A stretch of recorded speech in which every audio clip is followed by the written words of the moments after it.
नमस्ते, मैं doctor penal Rana, Gujarat Surat से। आज हम थानो आए हुए हैं स्वामी भास्करानंद जी से मुलाकात के लिए। तो प्रणाम स्वामी जी। आज आपसे अनुरोध है कि आप हमें कैंसर के बारे में कुछ बताइए, क्योंकि कैंसर आज ऐसी बीमारी है कि हर 100 घर में एक कैंसर का मरीज पाया जाता है। और जब मेरे पास कैंसर के मरीज आ जाते हैं तो उनकी बेबसी और उनकी लाचारी देख के कई बार हृदय में एक दर्द होता है कि इनके लिए आयुर्वेद में कुछ हो सकता है या नहीं हो सकता। कई बार कीमोथेरेपी और रेडिएशन के साइड इफेक्ट इतनी सारी लेके आते हैं कि उसमें मैं किस तरह से उनको आयुर्वेद से ठीक करूं।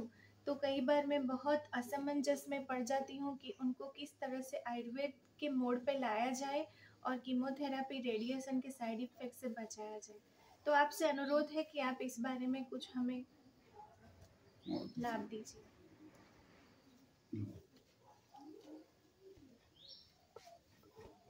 डॉक्टर पीनल जी, आपने बहुत ही जन उपयोगी प्रश्न किया है।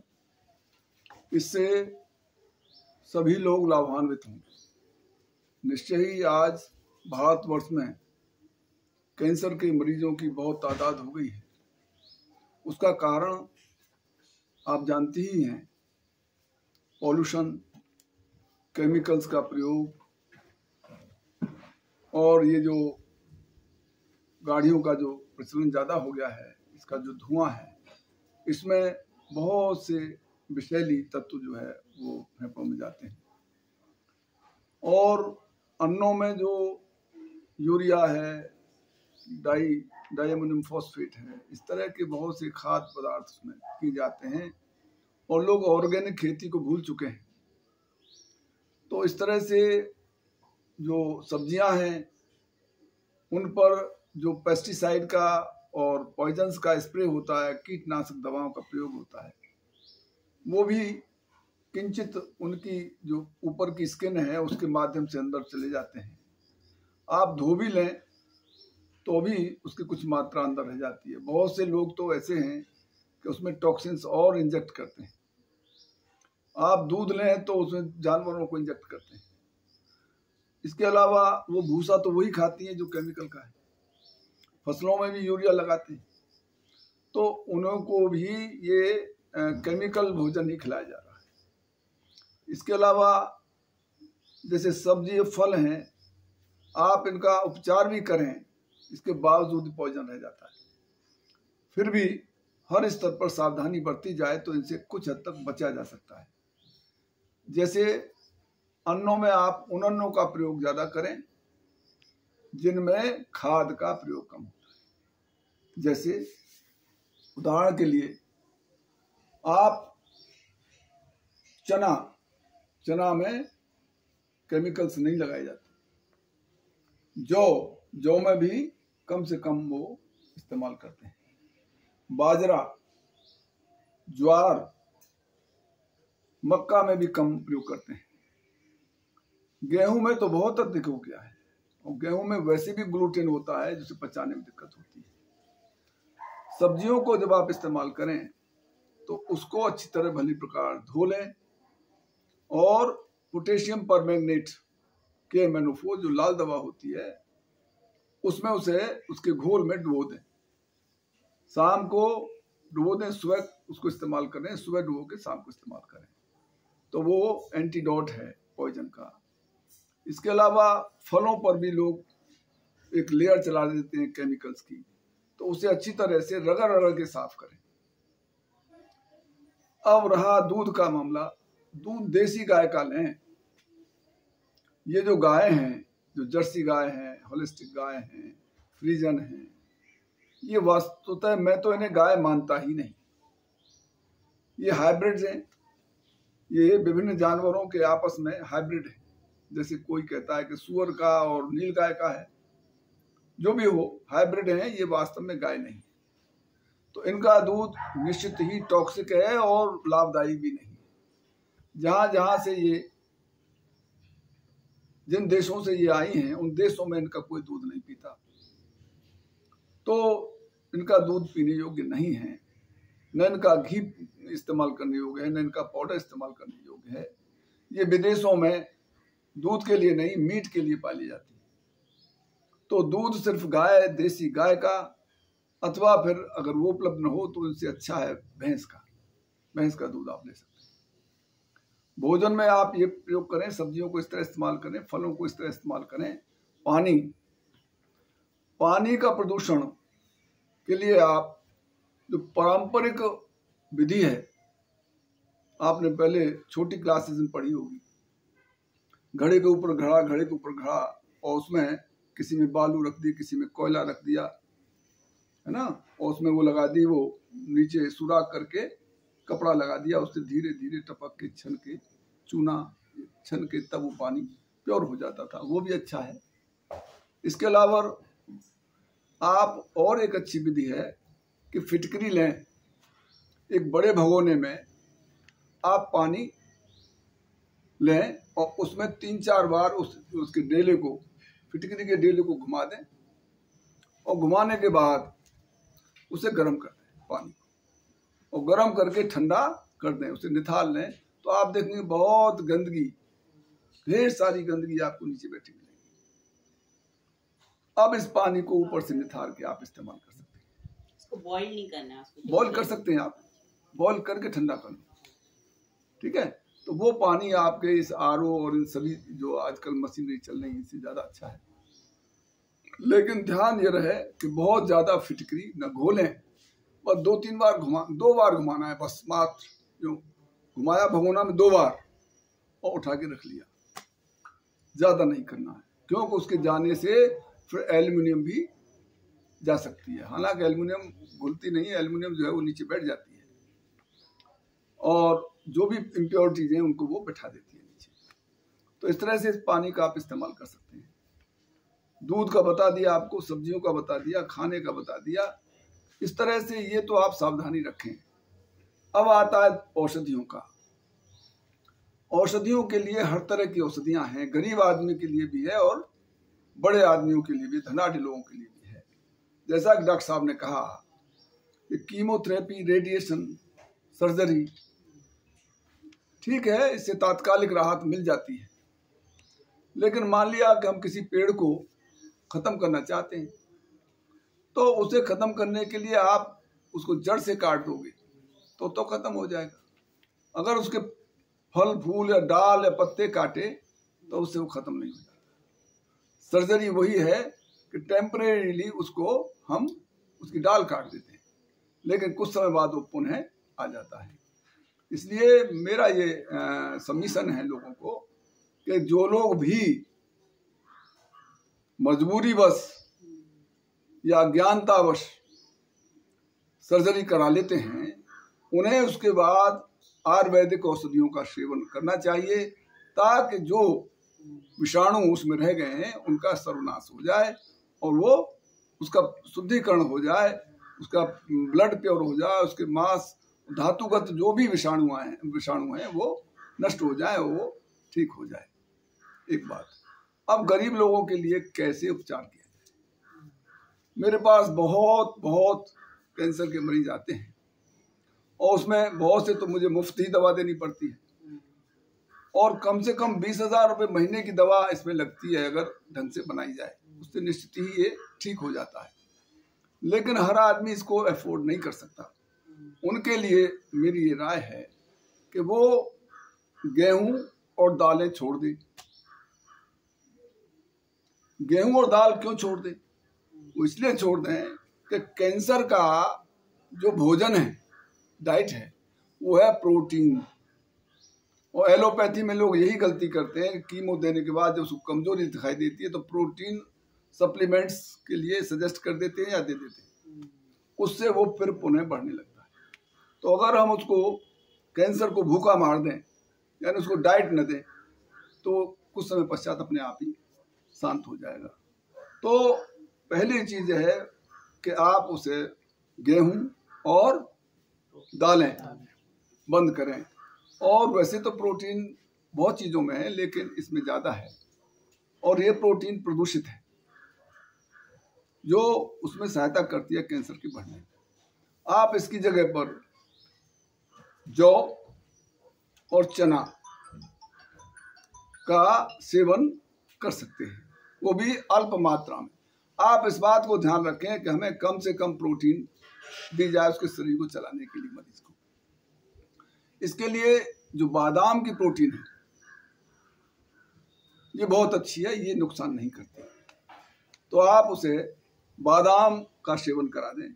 बादाम के सेवन, बादाम का ही मिल्क बना दें, आलमंड मिल्क, उसको लाभ करेगा। बादाम को सीधे सीधे नहीं खाना चाहिए, उसका कोई उपयोग नहीं होता बॉडी में। उसको सिल पर पीसकर दूध बनाकर आप सेवन करेंगे तो यथार्थ लाभ होगा। और उसे एक दिन पहले यानी शाम को भिगो दो, सुबह उसके छिलके उतार के उसका मिल्क बनाओ और उसको पिलाओ, तो ये प्रोटीन की पूर्ति करेगा और औषधि भी है। उसके अंदर ताकत, उन विषाणुओं से लड़ने की ताकत वो देगा और वो मरीज कमजोर नहीं होगा। इसके अलावा दूसरी बात यह है कि इसके सप्लीमेंट के लिए हम क्या करें, तो इसके लिए ये बता दिया बादाम मैंने और अन्य अनाज बता दिए। अब जो औषधीय चीजें हैं वो है ये जो हमारे हर्ब्स हैं, प्लांट्स हैं, इनके जो पत्ते हैं ये बहुत कारगर हैं। इनमें सभी धातुएं मौजूद हैं। ये भस्म है ना, भस्म तो नुकसान कर देती हैं, ये भस्म धातुएं तो हैं। वो धातुएं वो नैनो पार्टिकल्स में और सोल्यूबल फॉर्म में, एजिबल फॉर्म में इन हर्ब्स में इनमें मौजूद हैं। वो सब औषधियां हैं, तो उनका सेवन करें। तो इसमें जो उपयोग होने वाली औषधियां हैं उनको मैं आपको बताता हूँ। बिल्व इसलिए कि उसके अंदर गोल्ड के कण होते हैं, तो गोल्ड जो है वो टॉक्सिन्स को डिटॉक्सिनेट करता है। बिल्व लें। इसके अलावा आप लें ये जो सदाबहार है, सदाबहार के पत्तों का जो सफेद वाला है उसको अधिक से अधिक प्रयोग करें आप। नीम लें, सदाबहार लें, सहजन लें, वरुणा लें, वरुणा, अगस्त लें, सिरस लें, शीशम लें। कहने का ये मतलब है कि बकरी बन जाओ, बकरी की तरह जो पत्ता मिले फ्रूटफुल, जो एजिबल हो, उसे खाओ। उसमें सभी तत्व मौजूद हैं जो आपको हितकर होंगे। तो ये औषधियां आपको इन पत्तों से मिल गई। 64 प्रकार के अर्क निकाल करके हम इन जड़ी बूटियों के औषधियों में देते हैं। जिनके पास पैसे नहीं है वो इस तरह के पत्ते खा लें, बात एक ही। दूसरा, हम स्वर्ण भी देते हैं, तो स्वर्ण भस्म देते हैं, तो उसका अल्टरनेट है आपके लिए गोमूत्र, देसी गाय का मूत्र। वो क्यों कि जो ये गाय हैं इनके ऊपर जो टाट है, हम्प जिसे कहते हैं, कंधे के ऊपर रहता है, उसके अंदर सूर्य केतु नाम की नाड़ी होती है जो इस वायुमंडल से गोल्ड कलेक्ट करती है, और वो गोल्ड उसके दूध में, उसके पेशाब में, उसके शरीर में स्थापित हो जाता है। और जब हम गोमूत्र लेते हैं तो ट्रेसिस में वो गोमूत्र के माध्यम से और शरीर में आ मिलता है और वो टॉक्सिन्स को डिटॉक्सिनेट कर देता है। वो एंटीबायोटिक भी है, एंटीसेप्टिक भी है और एंटी टॉक्सिक भी है। तो इसलिए गोमूत्र बहुत ही अच्छी चीज है। तो गोमूत्र लें, पत्तों का अधिक से अधिक सेवन करें, सब्जियां अधिक से अधिक कच्ची खाएं और फल खा सकते हैं। इससे भी उनका काम चल सकता है। गरीब आदमी अगर बिल्कुल इन्हीं पर उतारू हो जाए और अन्न बिल्कुल छोड़ दे और गायों के साथ ही रहे तो वो इससे भी ठीक हो सकता है। हमारा जो कैंसर की औषधि है उसमें बहुत बड़ा भाग इसका है। हम क्या करते हैं कि जिन औषधियों को जो पत्ते बताए हैं आपको, इस तरह की 64 जड़ी बूटियां हैं, उनको हम गोमूत्र में ही उबालते हैं और उबाल करके उसको उसका भाप उड़ाते हैं, उसको उसकी जो भाप है, वेपर्स हैं, उनको कंडेंस करके उनका अर्क निकालते हैं तो उन धातुओं के ट्रेसेस में भी वो दवाएं वहां पहुंच जाती हैं। गोमूत्र भी पहुंच गया और वो भी पहुंच गया। ये तो एक पहलू है हमारा।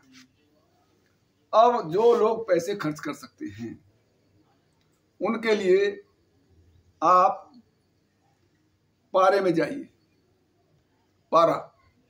पारे को ध्यान रखिए, परम विशुद्ध होने पर ही उपयोग करें। और पारा अनाड़ी तरीके से बिना जानकारी के उसे कतई सेवन न करें। पारे के कम से कम 10 संस्कार करें। उसे परम शुद्ध करने के बाद, उसको विभुक्ष करने के बाद आप उसको गोल्ड यानी स्वर्ण का ग्रास दें, जिससे उसे सम्मुख कर दिया जाए। तब उसकी भूख बढ़ेगी और वो आगे की धातुओं को खाने में सक्षम होगा। इसके बाद आप अवरक्त सत्व खिलाएं। किसको? पारे को। इसके अलावा एक और चीज है तामा। लेकिन तामा कैसा? तामा हो एसिड प्रूफ, उसकी भस्म या उसको धातु रूप में जैसे आप खिला सकते हैं उस पारे को खिलाएं। अब आप कहें कैसे तामा को हम किस तरह से खिलाएं और कैसे, कौन सा तामा होना चाहिए? एक तो कार्बन रहित होना चाहिए, कालमा रहित, और दूसरा होना चाहिए एसिड प्रूफ, जिसे नाइट्रिक एसिड न खा पाए। तामा हमेशा नाइट्रिक एसिड में घुल जाता है। स्वर्ण में और ताम्र में 2-3 भेद हैं बस, बाकी एक ही चीज है। तामा एसिड प्रूफ नहीं होता, गोल्ड एसिड प्रूफ होता है। तो अगर आप तांबे को एसिड प्रूफ कर देते हो तो उसमें स्वर्ण के गुण आ गए। उसकी कालमा मिटा देते हो, उसे रंग देते हो तो स्वर्ण जैसा रंग आ गया। अब उसका घनत्व और वजन बढ़ाना है। घनत्व और वजन बढ़ाता है पारा। तो इस तरह से वो जो बनेगा तामा, वो तामा स्वर्ण का ही काम करेगा। तो इसको कैसे करना चाहिए उसे आप समझिए। आप जामुन की छाल का रस निकालें और गंधक लें। गंधक को उस छाल के रस में घोटें और मान लिया 250 ग्राम आपकी गंधक है तो 1 किलो रस जामुन की छाल का ले करके उसे घोट करके उसका गोला बना के और सुखा लें। अब आप एक बड़ा सा तांबे का पात्र लें, उसमें तांबे की तिपाई बना के अंदर रखें, उसके ऊपर उस गोले को रख दें। उस गोले को रख करके उसको तांबे के ही प्लेट से ढक करके और पैक कर दें उसे कपड़ मिट्टी से, और उसे 20-25 उपले कंडों की आग से फूंक दें। तो आप ये पाएंगे कि वो जो तांबा होगा वो पूरा का पूरा एसिड प्रूफ हो जाएगा, उसमें स्वर्ण के गुण आ जाएंगे और वो काम करेगा। इस ताम्र की आप भस्म बनाइए, इसको दीजिए। अथवा आप लें ये धतूरा, अगर काला धतूरा आपके पास है तो बहुत अच्छा। काला अगर नहीं है, नीलाई हो, तो उसके फलों को लीजिए। मान लिया आपने 5 किलो फल ले लिए, ठीक है, उनको कूट करके उनकी लुगदी बना के रख लीजिए। अब आप 2 पैसे लीजिए तांबे के सिक्के, उनको हाइड्रोक्लोरिक एसिड में डाल दीजिए और फिर निकाल लीजिए, उस एसिड को हटा दीजिए। फिर उन पैसों के बराबर मात्रा का शुद्ध पारा तांबे के पास किसी कांच के बर्तन में रख के डाल करके और आप HCl हाइड्रोक्लोरिक एसिड नमक का तेजाब डाल दीजिए और 2-3 दिन रखे रहने दीजिए। आप पाएंगे वो पारा उसके अंदर घुस जाएगा, तांबे के अंदर प्रवेश करेगा। अब इस पैसे को आप उस जो बताया था लुगदी हमने उसकी धतूरे की, उसके अंदर रखकर मटकी में रख करके उसे कपड़ मिट्टी करिए खूब मजबूत, और उसे आप गजपुट में फूंक दीजिए। गजपुट का मतलब होता है एक गज लंबा, एक गज चौड़ा, एक गज गहरा गड्ढा। उसमें पूरे को ऊपरे से भर दीजिए, बीच में से रख के आग लगा दीजिए, और 3-4 दिन बाद जब वो ठंडा हो जाए सब, उसमें से निकालिए तो आपको वो तांबा जो मिलेगा वो तांबा बहुत काम का है। उसकी भस्म बना करके आप खिलाइए तो ये उन विषाणुओं, कैंसर के विषाणुओं को मारने में सक्षम है।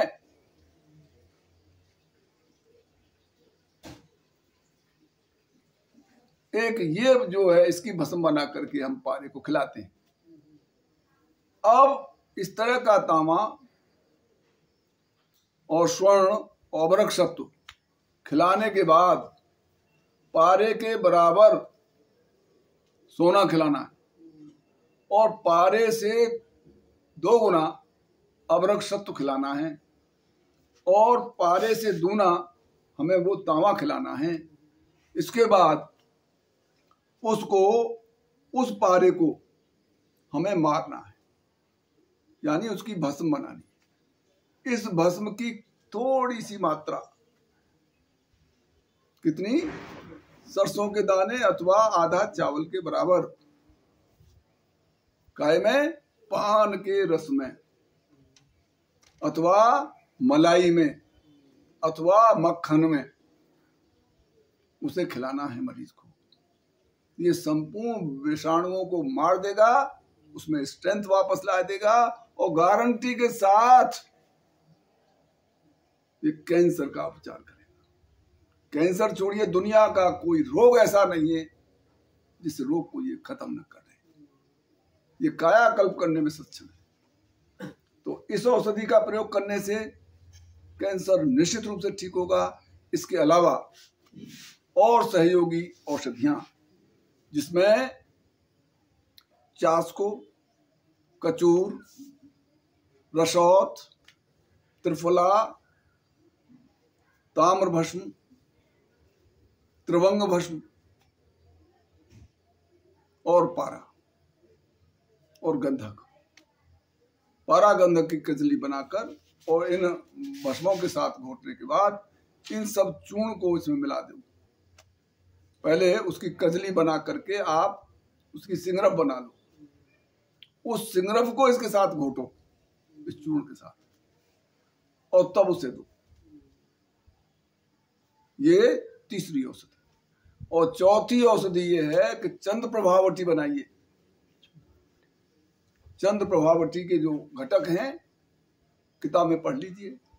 उसमें ध्यान रहे कि उसमें जो शिलाजीत की मात्रा लिखी है वो पर्याप्त मात्रा में होना चाहिए। आजकल जो फार्मेसी वाले हैं चंद्र प्रभावटी में वो शिलाजीत मिलाते ही नहीं, या शुद्ध या पत्थरों को डाल देते हैं, वो कुछ काम करती नहीं है। तो महिलाओं के संबंध में जिनके ये कैंसर शुरू होता है यूट्रस से, यूटीआई इन्फेक्शन से, उनको ये चंद्र प्रभावटी साथ में देनी बहुत जरूरी है। इसके अलावा जो गांठें हो जाती हैं उसमें वृद्धवार्धकावटी और काचनार गूगल अपनी बनाइए भाई। फार्मेसी की दवाइयों पर हम भरोसा नहीं करते। इनके सही सही घटक आप डालिए, बनाइए, इनको दीजिए। हम कहते हैं कैसे मरीज ठीक नहीं होगा, निश्चित रूप से मरीज ठीक होगा। इस तरह की औषधियां कम से कम 20,000 रुपये की 1 महीने की डाइट बनती है और इसमें बनाने वाले को कुछ नहीं बचता, सिर्फ जन सेवा बचती है। लोग ये समझते हैं कि भाई ये तो बहुत महंगा है और इसमें बड़ा भारी मसला है। कोई बना के तो देखे, 50,000 रुपये से ज्यादा 1 महीने की लग जाएंगे।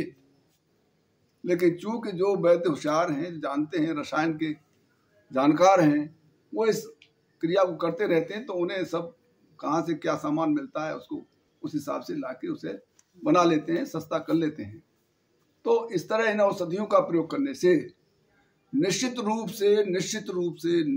से मरीज ठीक होगा, बशर्ते आप बना लें सही तरीके से। जैसा मैंने बोला है, अगर आप इस तरह से कैंसर की दवा बनाएंगे तो आपको ख्याति मिलेगी और मरीज सब ठीक होंगे। धन्यवाद।